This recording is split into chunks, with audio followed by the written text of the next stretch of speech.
actually, every time I try to find this study, I have trouble finding it. I'll put it in the show notes.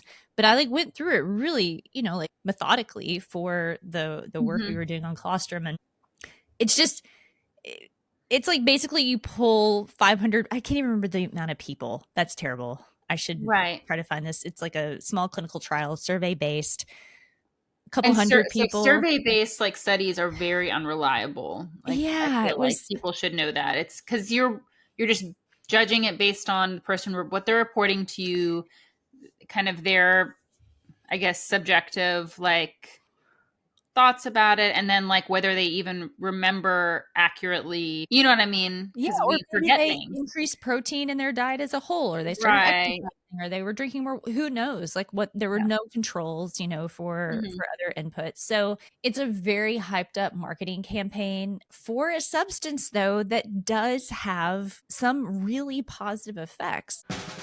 Welcome to Influence to Death, your guide for navigating the wild world of wellness influencing. Loosey goosey. Perfect. We're keeping it loose today. Welcome to Influence to Death. I'm Victoria LaFont. I'm Hannah Wright. And today we're doing a fun episode where we just kind of talk about a few super duper trendy health things that we see circulating. And today we're going to cover methylene blue, colostrum, and then touch on, well, I guess it's kind of a combination, collagen supplements, Cottage cheese. cottage cheese protein kind of lumped together. Yeah. So, this is what I was telling you is I had to silence Slack messages. People, I think they don't understand the amount of dinging that happens. I didn't realize it until you start to record a podcast. And then you're like, wow, my phone, my computer, any social media, like everything is dinging. So I always have since I had my son, I've silenced everything. So it's been 5 years, all of my notifications. So I can't do it. But Listen, I I've remember never, if I had to make a bet about who to call, if like my life was on the line, I would never call Andrew, my husband, because he has never picked up the phone in 10 years. Because the same, he's like, my nervous system is going to catch on fire. Yeah. If I let this ring. Yeah, what I was going to tell you though is I emailed Chris Masterjohn. He's somebody that we're going to touch on today, talking about methylene blue. He just published, it was a Substack article. I had a free Substack article about his understanding of methylene blue, because he is a biochemist and we're not.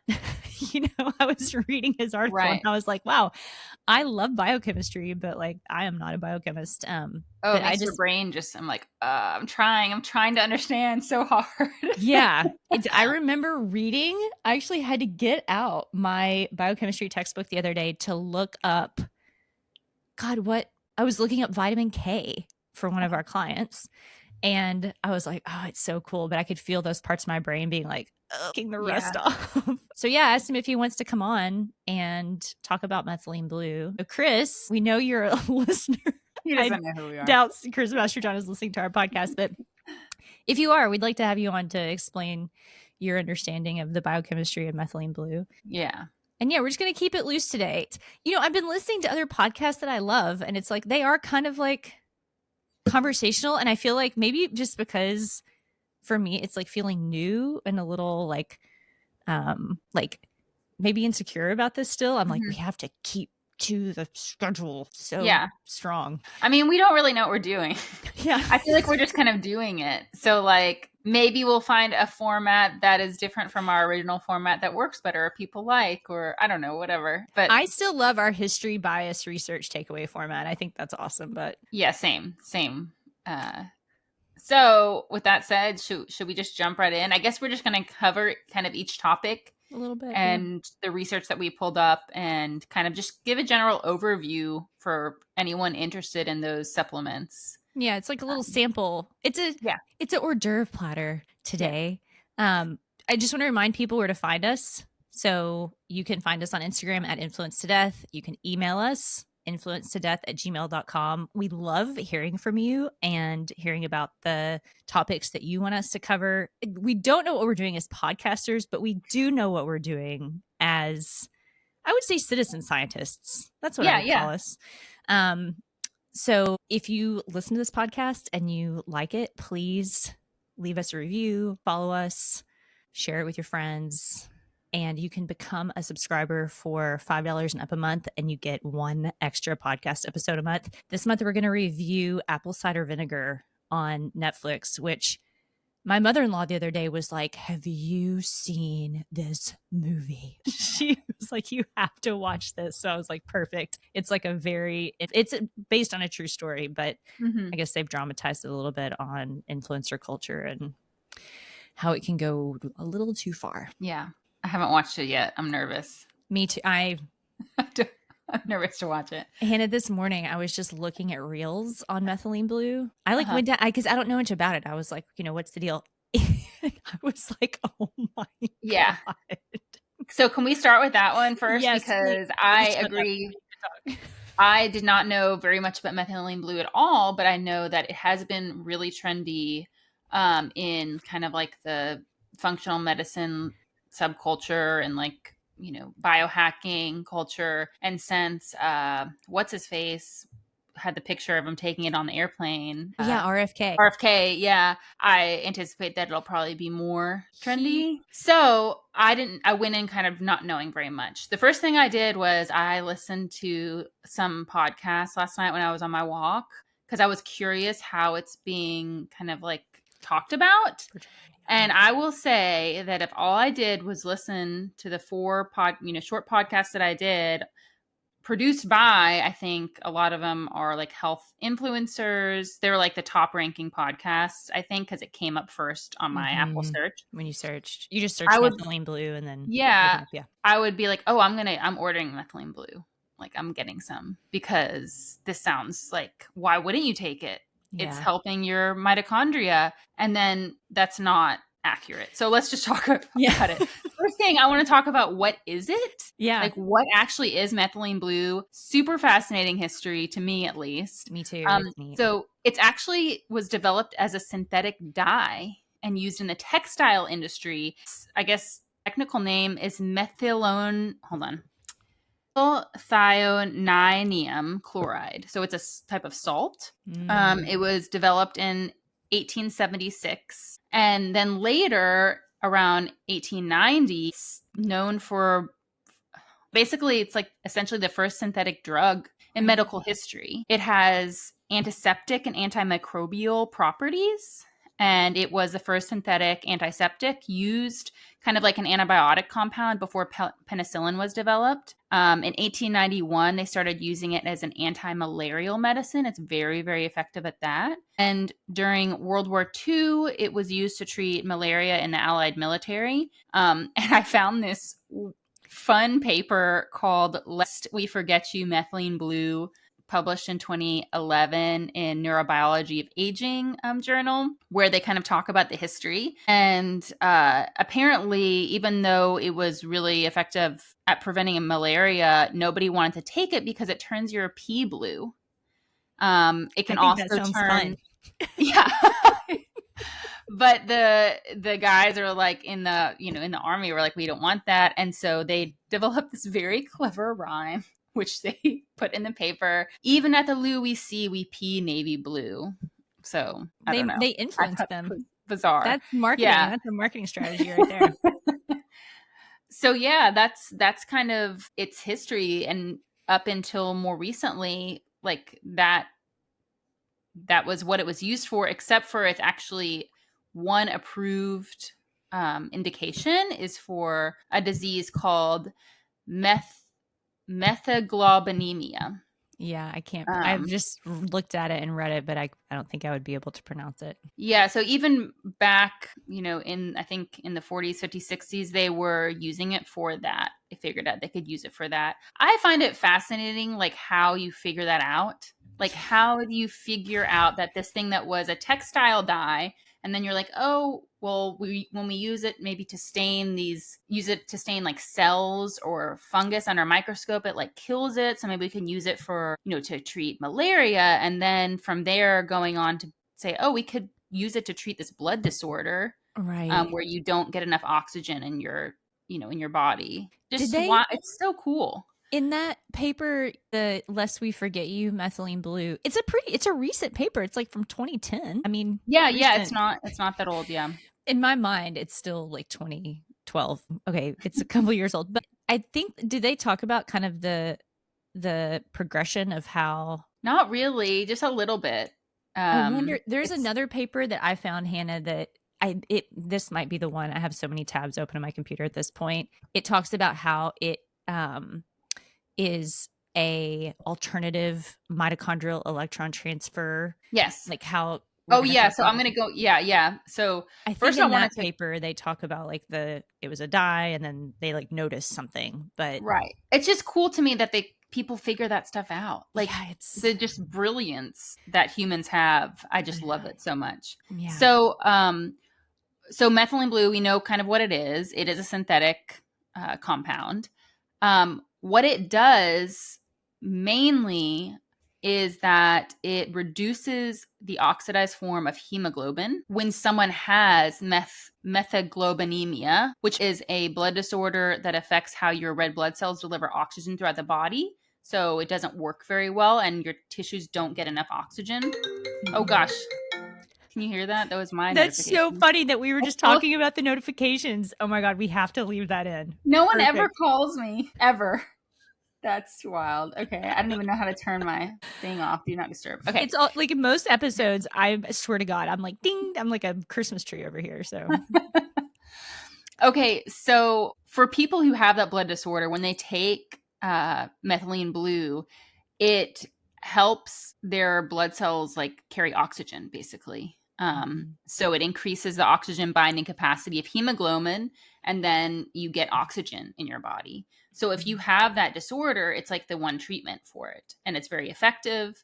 Um, and that's the only FDA approved Mhm. indication for methylene blue. Yeah.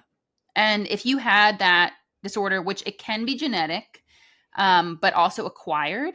So the genetic component, this is, Victoria found this. And I remember Because I'm just learning about drawn this. to my people. That's why. Yeah, this case a really long time ago, the Blue People of Kentucky. Has anyone heard of that? I don't know. My part of my family is from small town in Kentucky and kind of near Hazard County, where these people are from. But the Blue People of Kentucky were the Fugates. I think you can Google it. You can find pictures of them. There's all kinds of interesting, um, websites, Anecdotes. shows, Yeah. and yeah, reports on the history of these people. Some photos that I'm pretty sure are doctored. I'm not sure. Mm. Anyways, because they were kind of in a small town, they were probably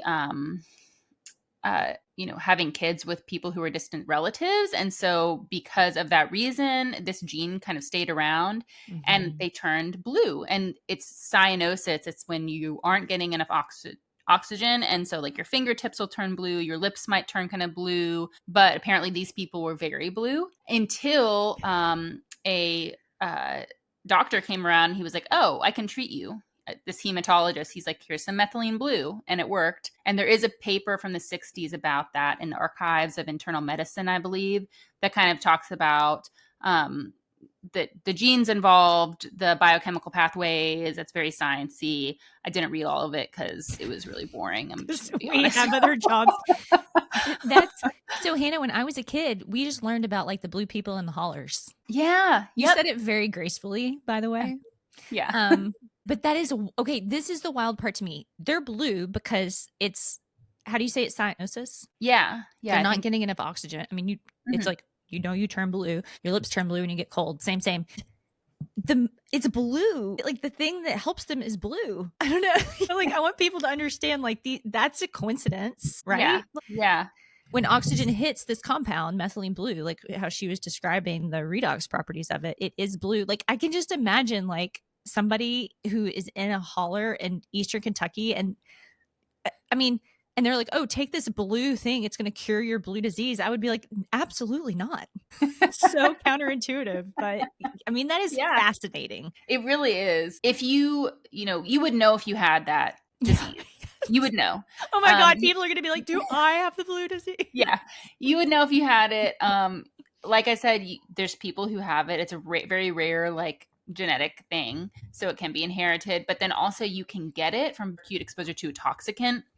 Right. So from things like pesticide exposure, some pharmaceuticals that contain nitrates, then like recreational drug use, nitrous oxide or poppers, it can turn you, yeah, you No can have, shit. yeah, yeah.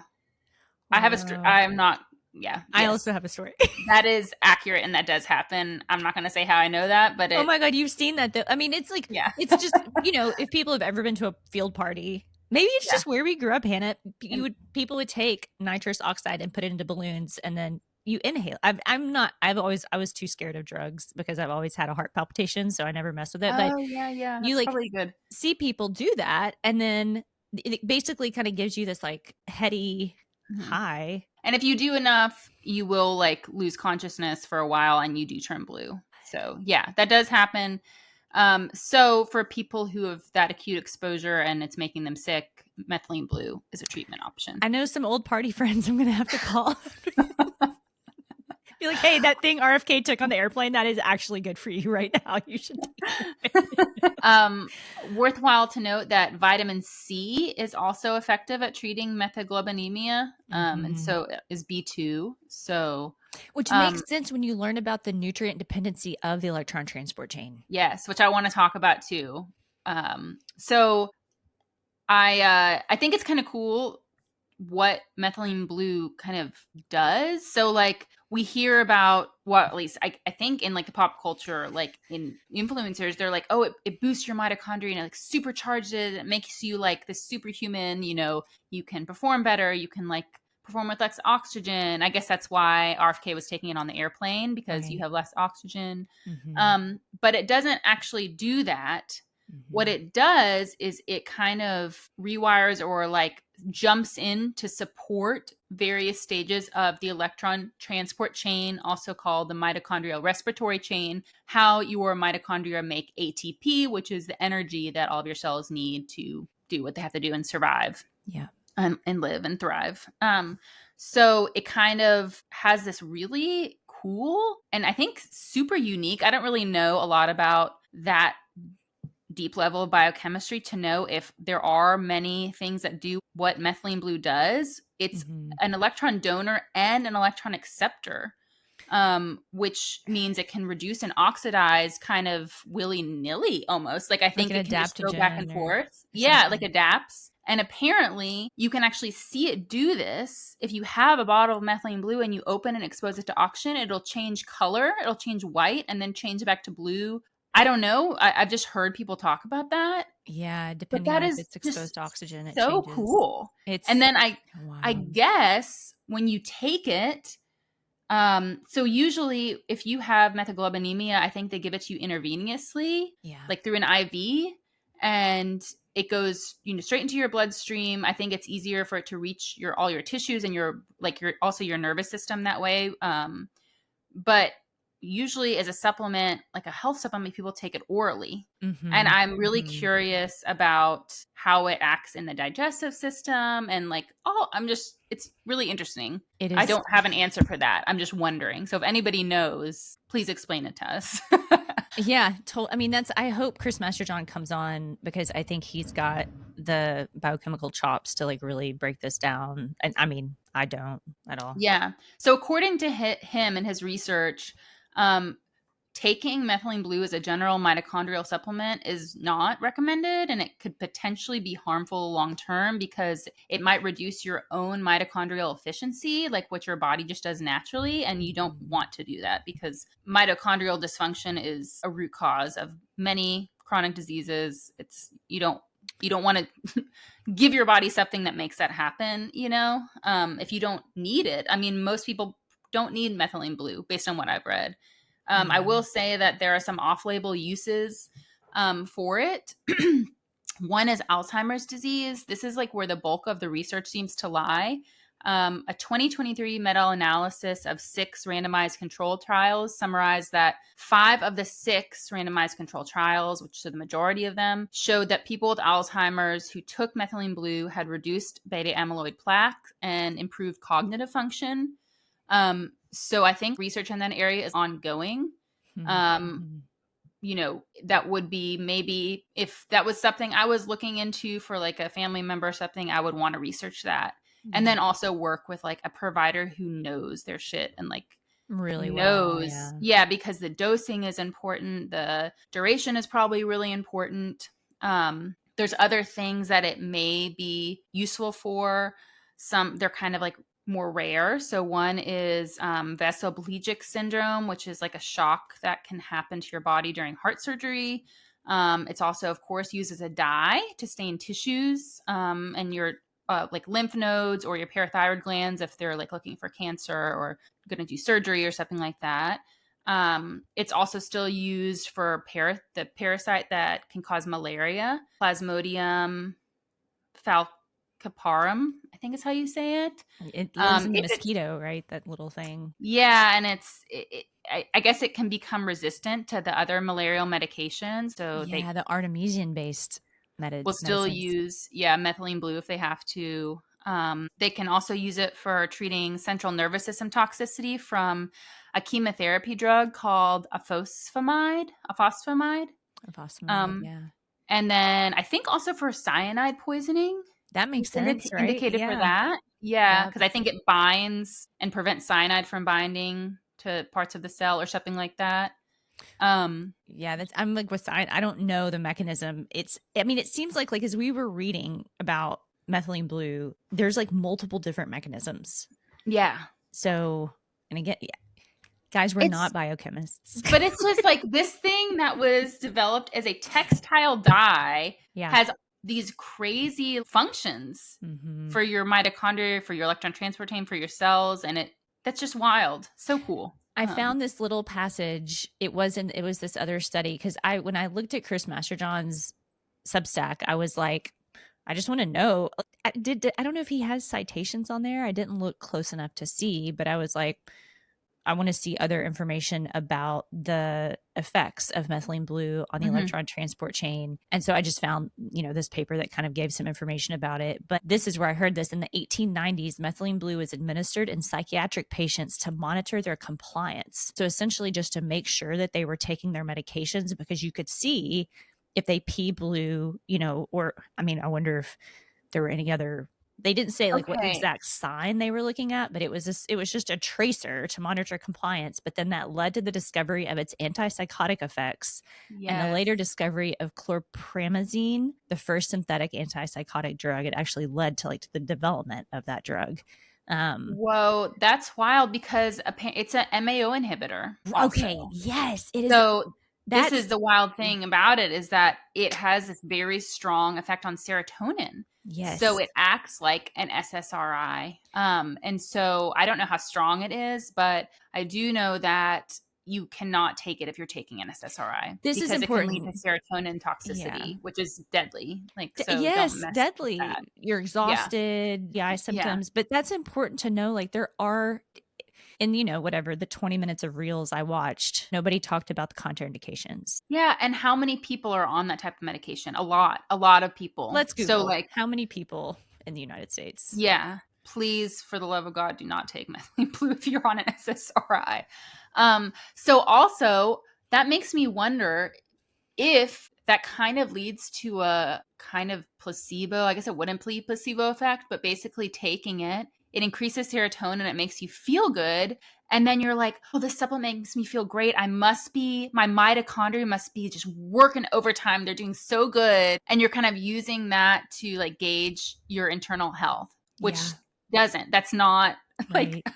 Yeah. but I wonder, I mean, that's Yes, something to absolutely. think about. I Yeah. mean, serotonin makes you feel amazing. So according to, this is WebMD, 13% of US adults are on SSRIs. 13.2% is the Okay. Center for Disease Control. I mean, that is millions and millions and millions of people. And then also, I think wasn't a contraindication like you can't take it if you're pregnant. Yes. Yeah, because it can harm fetal development. I don't have specifics on that, but just Yeah, don't mess Josh. around with that. Yeah, And then if you have a genetic disease called glucose 6 phosphate dehydrogenase deficiency, that's a disease that affects your red blood cells. You would know if you had that. You don't take it. yeah. So I think that like if you're this is my personal takeaway from all this information for a healthy person, if they're just like, oh, I want to boost my mitochondria, just make sure that you're like giving yourself the foundational support, which Exercise. exercise is a huge one.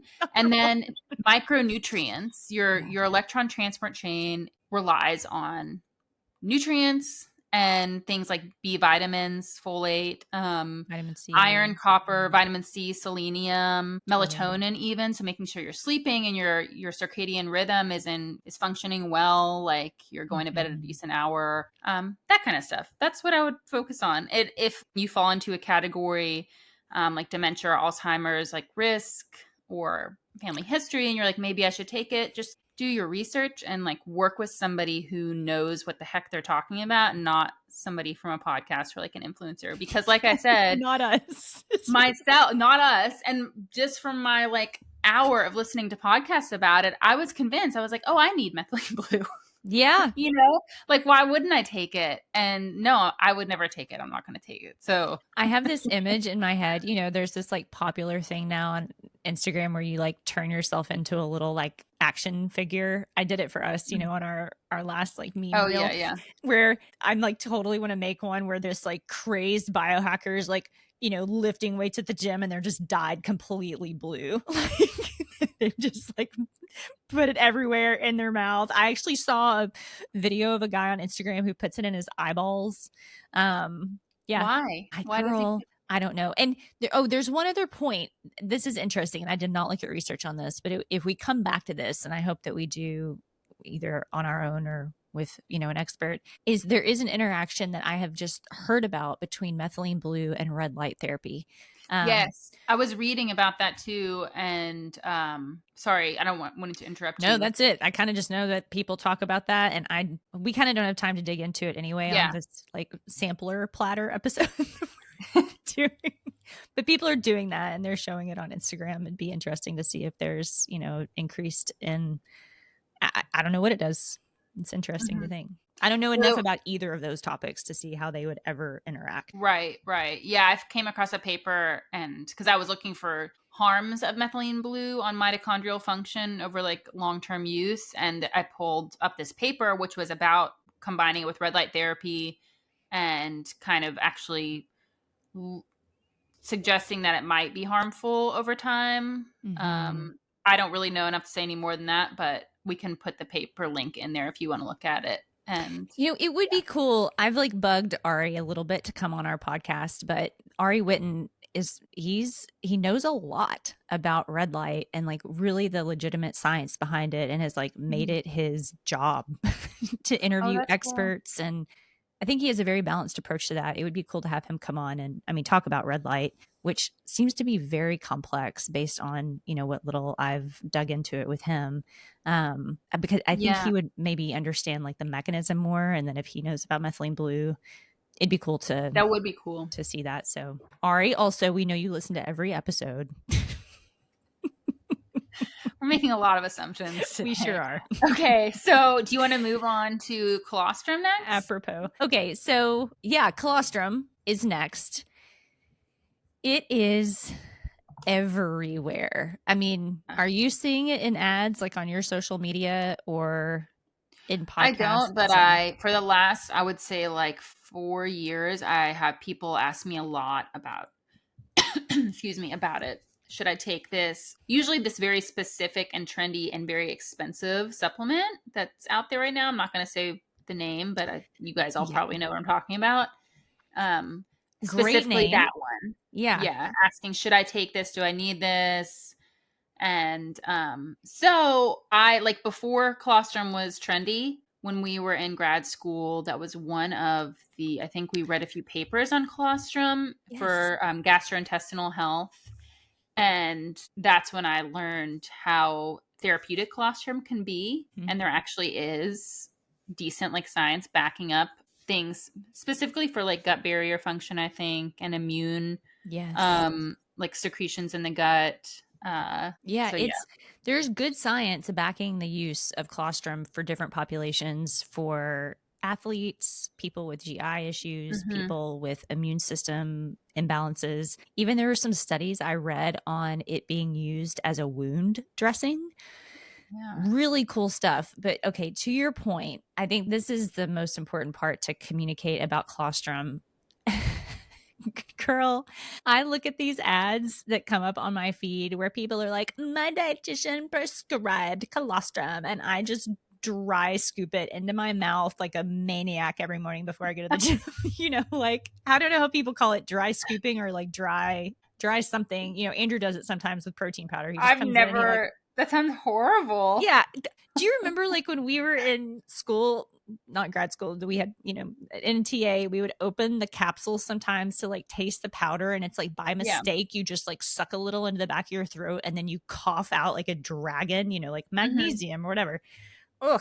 Anyway, the claims on these ads are so extreme, like hair growth, hair thickening, skin health, nails growing, bigger butt, nicer skin. Like, it's like the gamut of claims. So I emailed the company and I was like, Oh, hey, I mean, I wasn't like, hey, I'm a research based copywriter who's, writing a piece about this, but I was like, I'm seeing these claims in your ads and I'm just curious. I see you have a research tab on your site, but none of the papers in this research tab are leading anywhere where I can see these claims in humans. Every claim, and again, we're not saying the name, but if you've been on social media or if you've been in wellness for half of a split second, you're probably familiar with this company making these amazing claims with, I will say, a radically impressive marketing hmm. campaign around colostrum. They're all based on this very small, was a survey study of people taking this colostrum or not, right? So it was like, and I actually, every time I try to find this study, I have trouble finding it. I'll put it in the show notes. But I like went through it really, like methodically for the work we Hmm. were doing on colostrum. And it's just, it's like basically you pull 500, I can't even remember the amount of people. That's terrible. I should Right. try to find this. It's like a small clinical trial, survey based, a couple And hundred so people. survey-based like studies are very unreliable. Like I Yeah, it feel like was, people should know that. It's because you're just judging it based on the person, what they're reporting to you, kind of their, I guess, active like thoughts about it, and then like whether they even remember accurately. You know what I mean? yeah, Because or we maybe forget they things. increased protein in their diet as a whole, or they started Right. exercising, or they were drinking more. Who knows? Like what, there were Yeah. no controls, for Hmm. other inputs. So it's a very hyped up marketing campaign for a substance though that does have some really positive effects. Like if you are an athlete and you're training really hard, colostrum is something to check Yes. out to make part of your regimen. If you are somebody who is dealing with GI issues, colostrum is something to check out.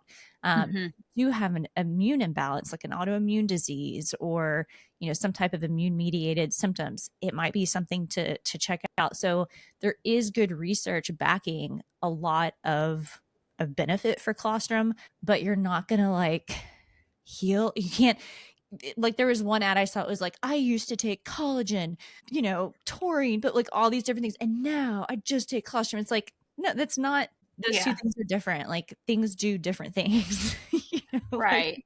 interventions have different impacts in the body. So I think to me it kind of like harkens back to this, the like overarching question, I mean for every episode, but for this one I thought about it a lot, which is like, why do we have these trendy interventions and supplements in the first place? Like how does that happen? You Hmm. see clinicians, some of them, not all, people, clinicians, general public, they jump on taking these certain substances. Is it because like you have a PubMed alert set for a certain research group or a certain topic, and all of a sudden there's this like new glut of research coming out because this like creatine is probably the most researched substance on earth?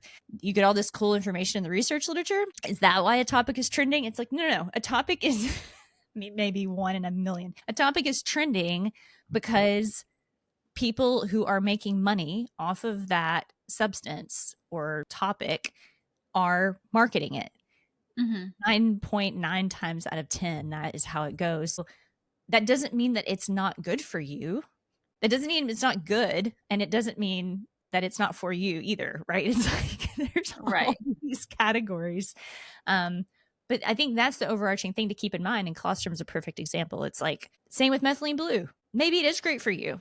And in Right. certain circumstances, colostrum the same. But like if you think it's going to regrow your hair, book Yeah. a ticket to Turkey and get a hair plug.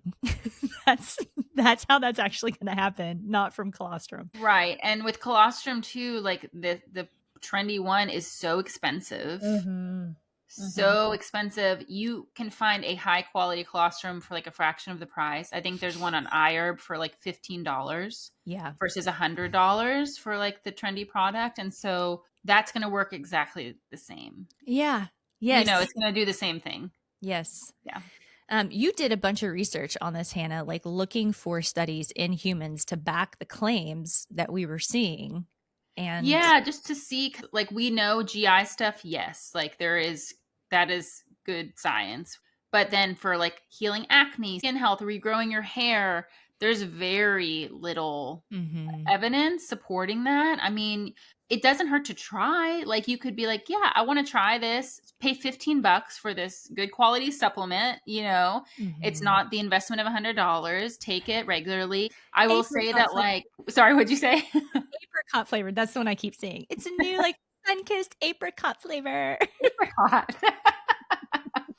Yeah, there are, you know, it could be that through like affecting your gut health, your microbiome, your gut barrier integrity, in then you see benefits in skin health or hair health or nutrient absorption. I mean, sure, like Yeah. that's a thing. But as far as like people taking it specifically to grow their hair or to protect their skin, there's not a whole lot. I think Very sparse. And I don't think any mostly are human studies really. right. It's mostly like in vitro, like test tube kind of or cell studies. Yeah. So it Mouse is a hair. really super nutrient rich Yeah. product. Like it has, you know, it's full of zinc. It has Immunoglobulins. lactoferrin, Yeah. which is an anti-inflammatory compound. And lactoferrin, you know, might be helpful for people with acne or like inflammatory skin, you know, conditions. It has Mhm. vitamin E. It has the immunoglobulins, like you said, you know, Mhm. which is important for immune function, B vitamins. So yeah, it's got a bunch of stuff that's really great for your body and health, We can for link to sure. that. There's like a profile breakdown paper we can link in the Mhm. notes. And I will do my due diligence. I should have done it before we got on to find that one clinical trial for that particular brand.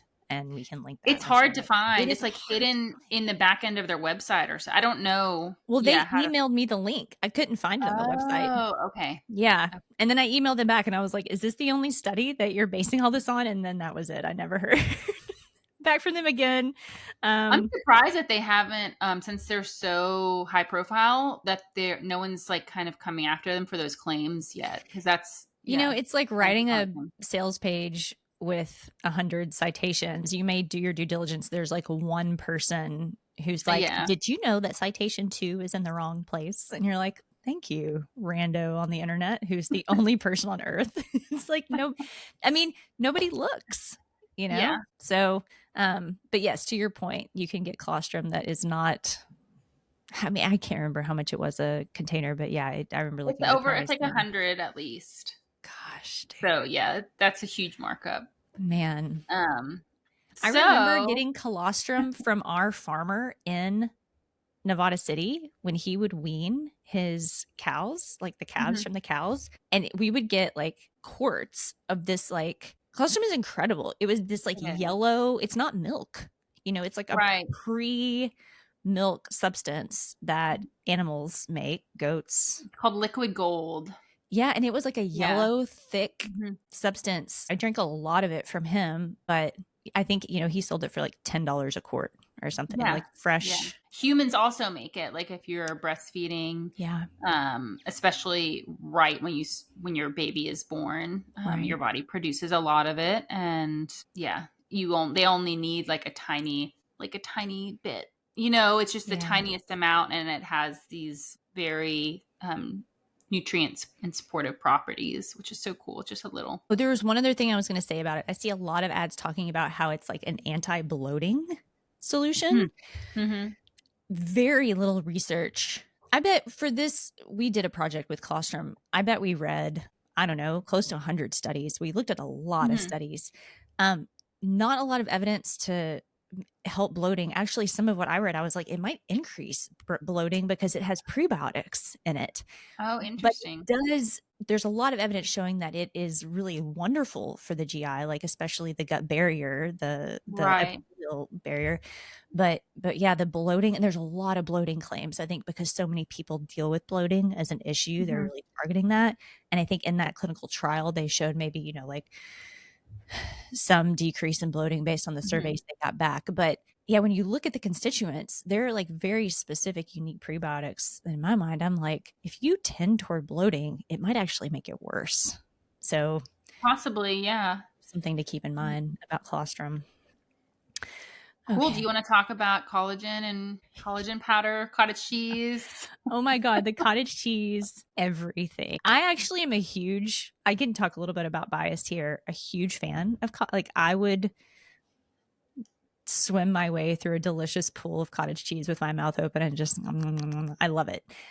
There is we kind of were talking about like protein trend. Everybody needs more protein. And so then of course you lead into, seeing these reels like flatbread made with like cottage cheese and Mhm. egg and cottage cheese quick overnight oats, cottage cheese Yeah. ice cream, like cottage cheese. I know that people have seen that because it is a high protein, low fat dairy source. And collagen, we're just kind of throwing it in there. We can just hit a little bit on all of this because it's another protein source, although an incomplete form of protein, which I can just hear in listeners' minds like collagen is an incomplete form of protein. It's like, yes, it is.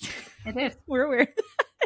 Although it does still add to your daily total amount of protein, even though it is not contain every amino acid Right. for a complete protein. There are specific benefits to collagen. So overall, I mean, Hannah, I'm curious to hear, like, I mean, I know you've looked at this research a lot Mhm. too. We've taught it through the sports nutrition class that I help out with at UWS. There's this like thing that you hear when you start getting into nutrition where it's like everybody, especially in the States, is overeating protein. Mhm. That like trope comes down over and over and over. And so I think part of it is to like push people toward like plant based, which that's a whole other episode. Like plant Yeah. based to me is fantastic. Awesome. Yes. Base your diet on plants. Wonderful. But when you start to practice, or when I did, I wonder if you have this experience and you look at people's food journals, you're like, there's actually not enough protein in the only people I saw eat enough protein were my like protein conscious dudes in Mhm. practice. And there weren't many of them in my practice. I mainly saw sick women, like women with autoimmune disease. I cannot remember one. And I had a pretty robust practice that was eating enough Yeah. protein. Yeah, it's hard. You have to be really intentional, and especially if you're like eating out, I feel like if you're plant-based in the form of veganism, like which I think that those terms are used kind of interchangeably. To me, Yeah. they're different because Yeah. like you said, plant-based just means like you eat a lot of like plant foods, like a variety of plant foods. That doesn't mean you don't eat animal foods too. It's just like you want to focus on a lot of plant foods. But here, where I live, like plant-based means like you're vegan. Yeah. And so if you go to a cafe or a restaurant, you look at the menu, they have like jackfruit tacos, or I Yeah. don't know, like there's very Tempeh, sometimes tempeh. chicken That's tip. hard, like not even a lot. And Mm, if you get a tempeh dish, it's like one piece of tempeh, and I'm like, right. how much protein is actually in this whole thing, and that's fine. But if you're basing your whole diet for a long time on that, you really have to be mindful, like, are you actually getting enough protein in? And Hmm. I do think you do hear that, like in the United States, like we overeat protein, like that's all, it's way too much. But then what is that compared to? Like there are a lot of other, cultures who eat less protein than us, and some of that has to do with just what's available, Hmm. or financially available. Like protein is expensive, like animal sources of protein are expensive, and like we forget that here sometimes because we have these, huge animal operations, which Hmm. also are extremely problematic, and that could be a whole other episode. I actually know a great farmer who would be wonderful to Oh, bring on to yes. talk about that. But Yeah. anyway, I'm just saying that, like, that's something you hear, and then people are afraid of protein. But then when you look at the research on like aging and longevity, protein Mm-hmm. is super critical. I guess mostly muscle mass is critical, right? And so making sure Yeah. whatever type of protein, whether it be plant protein or animal protein, you are getting enough to build muscle and not going into like a negative muscle balance where you're losing muscle, especially after what the age of like 40. Is it Girl, a 40 or lot of 45? women, the sarcopenia research, it begins in our 20s. Like it's women are Whoa. like especially susceptible to muscle loss compared to Yeah. men. I mean, part of it is just like, okay, yes, hormonally testosterone is like Mhm. more conducive to building muscle, Right. but yeah, But then there's after a yeah, after you have kids too, it probably you're depleting, you know. yeah, it changes because Yeah. you're yeah, I mean, all kinds of things change. That conversation is so fascinating. It would be very cool to have somebody on, like Mike T. Nelson, if he wants to come back on. I know enough about it to like explain the overview, which is like there is tons of information on the health span of humans, which means like Mhm. how long we can live and still function day to day versus the like lifespan, which is just the number that you are when you die, Mhm. irregardless of is it just regardless? I think irregardless is not. I don't know, I actually. just I've grammar policed myself. I think it's regardless of regardless. like Yeah. you could be in a like totally disabled, but if you live to be, 110, that is still your lifespan. So what most of like general consensus of people who really understand this and also what you do see in the research is you really extend your health span, your functionality by keeping muscle on your body. The way that you do that is with protein intake and resistance training. Yeah. That is Yeah. what leads to muscle protein synthesis. Together, amazing. Even separate though, like let's say you get hurt and you can't pick up weights. You should Mhm. still eat enough protein to maintain your lean mass. That's really Mhm. important. Vice versa. Like sometimes I'm like such a girl dinner bitch, basic bitch. Like I'm like, if Andrew's not home, I'm gonna have pasta and cheese and like tea for dinner. That's it. So maybe not intaking the amount of protein I need, but I will always pick up some heavy weights, which will also stimulate muscle protein synthesis. So there's like this whole dance where it's like for health span, you need that muscle mass. Protein intake supports that. For lifespan, though, they've seen that like specific Mhm. amino acids can actually like affect your lifespan. So maybe you do live longer if you Mhm. decrease calories, number one, but Yes. certain amino acids, I think like methionine is the kind of main culprit versus leucine, like that balance gets off in people. This is a whole other Yeah. episode really. I mean, this is just the overview that if you decrease the amount of those amino acids you do tend to live longer, but then you have to start to see like, okay, well, do you want to live longer and like be in a bed, or do you want to live maybe a little shorter, maybe not? I mean, it's really up in the air. A lot of it is rodent Yeah. studies, and like live a functional life. Right. I think Yeah. most people who've worked in hospitals, I've talked to Nicole Seal about this quite a bit, our friend who's becoming a nurse practitioner. So smart. It'd be so great to have her on. Where you go, she's like going in hospitals and working with people, and she's like, you want a health span. Believe me, that is much more important than a like a lifespan, the age. So generally it is if you've never calculated how much protein you eat every day and you're kind Mhm. of not conscious of it, like I feel like a lot of women particularly, although this trend is changing, which is why we're talking about it, and then specifically women who have an autoimmune disease, and I have some theories about why, they are under eating protein. And as a macronutrient, not only is it stimulating and then Mhm. directly contributing to muscle protein synthesis, it also is what rebuilds your structures. So if you have leaky gut, guess Mhm. what?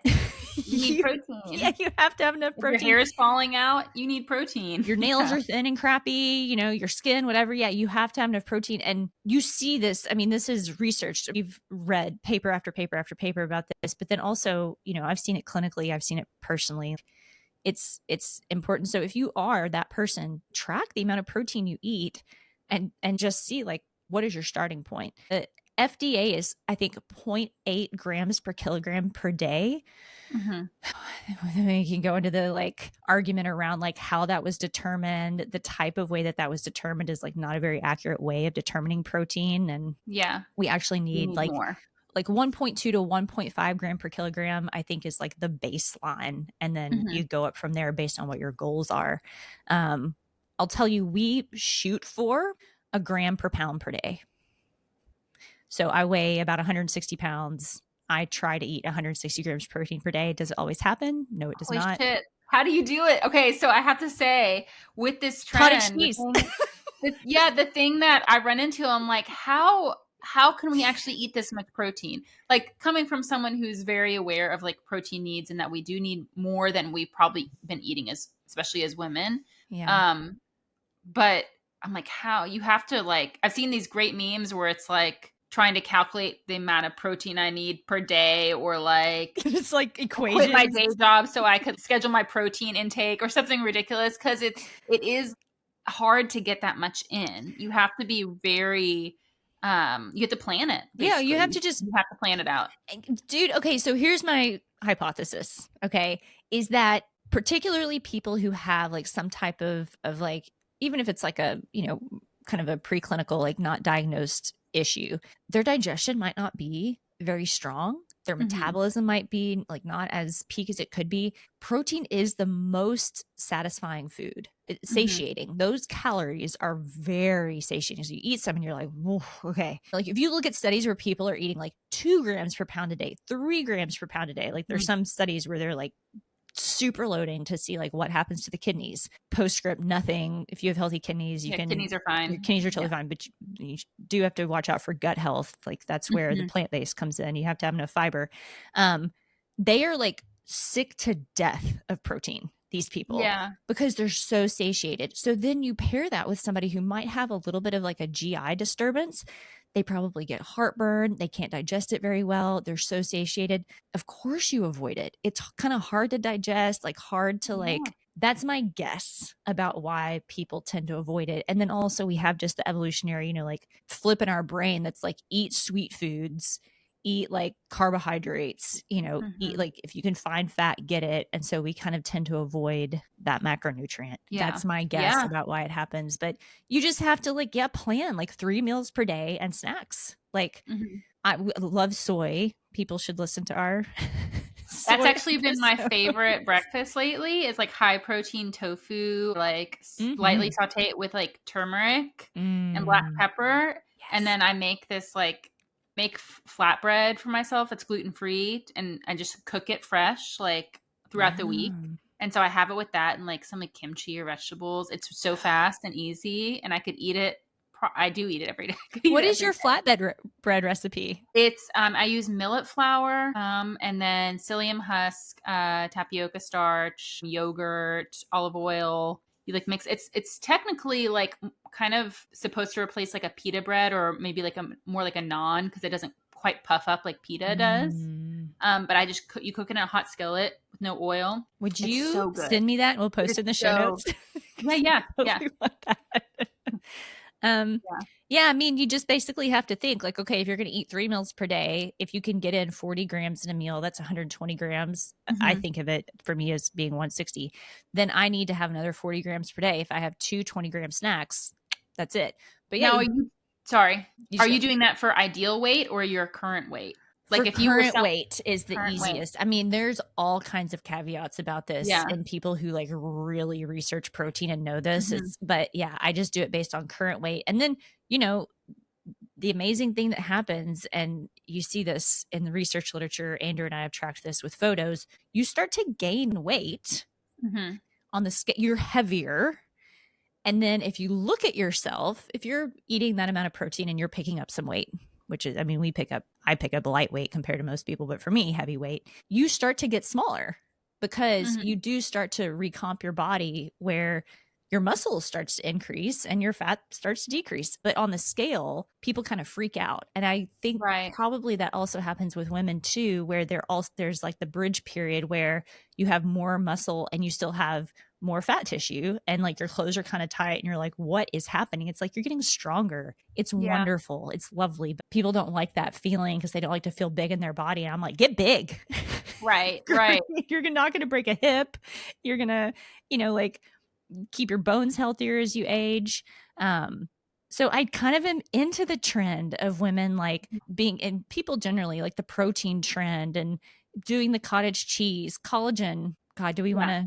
do we have time to even touch on I don't collagen? I It's, don't know if we have enough time, but it's a useful supplement, I think. I think it's a little hyped up but for yeah, sure. And it's kind of like colostrum where it's like it will do this and this and this and there regrow is your arm. No, right. uh, It does help with skin health. There is pretty, pretty pretty good. convincing Yeah. research. That's why I started taking it because I was like, okay, Yeah. this has convinced me like I'm gonna take this and not age. That's my Yeah, goal. it's, I Yeah. mean, the elasticity, the hydration of skin, I think those are like the two markers that I see most in the Mhm. research. There's like impressive effect sizes. Um, we should do a whole episode on collagen. Yeah. Yeah, I think so. There's a whole like industry though. I'm going to show this because this is what Andrew has gotten into because it has these types of peptides in it called bioactive collagen Mhm. peptides. And Mhm. so for this episode, I was like, what is that? There is research on this showing effectiveness, but there's no research that I could find that compared bioactive collagen to just regular collagen. So it's Uh-huh. like, yeah, they're seeing benefit, but it's like doesn't look that much different than just taking collagen. Mm. Also, BT dubs, guys, you could just go to the butcher and get knuckle bones and marrow bones, You sure, yeah. and make broth. I mean, that is the OG, right? You Mhm. eat the whole animal. That's where the collagen comes from. So, I mean, yeah, you can supplement it, but like that is, we still make broth here pretty regularly. You know, when you make something and then it cools and it's like Yeah, jelly. incorporate it into your diet that way. Yeah, It's great. you can make soup. I like I had this thought when we were talking about women not eating enough protein, just like in general, and your theories of why. But I remembered back to like one of my very, very first nutrition clients when I was super new and like nervous and, would get like just So nervous. start Yes. sweating before like I would have to have an appointment with somebody. And I looked at her food journal and she wasn't eating any protein, like at all, Yeah. like none. It was just potatoes, pasta, like that Yeah. was all. And her goal was like to lose fat mass and everything. And back then I knew not nearly what I know now about protein and body composition, but I was like, oh damn, you are not eating any protein. Yeah. And she said, yes, I am. And I was like, oh, what is your protein source? And she just said potatoes. And she said it with such confidence that I had this incredible wave of like self doubt. And I was just like, oh, okay, great. That is the most real clinical story I've ever heard where you're new and you're like, shit, maybe I've totally Yeah. misunderstood this. Like Googling potatoes, I was like, potatoes is a protein source. Like, how did I miss this? Do you know, it's an important point though that you are kind of like bringing up, which is we say like a protein source. There are protein dominant foods, and there are, of course, other foods that protein isn't Right. the dominant macronutrient. I mean, I think a banana contains some Yeah. protein, but like, Broccoli has like 2 grams of protein or something, right. like, So yeah. when we're talking about like protein, it's like foods that's the dominant caloric macronutrient. It's an interesting conversation too, because when you start to get into like really the bare bones, it's like eggs are not gram for gram, like, or calorie for calorie, excuse me, protein dominant, because Mhm. fat has 9 calories per gram. Protein Yeah. has 4. So if you start to look calorically, it's like, oh wow, okay. I Like mean, peanut butter. Peanut butter is not a protein source. yeah, It's a fat source. it's It fat has dominant. protein. Yeah, Yeah. totally, totally. It's nuts are fat dominant. So you have to start thinking like fish.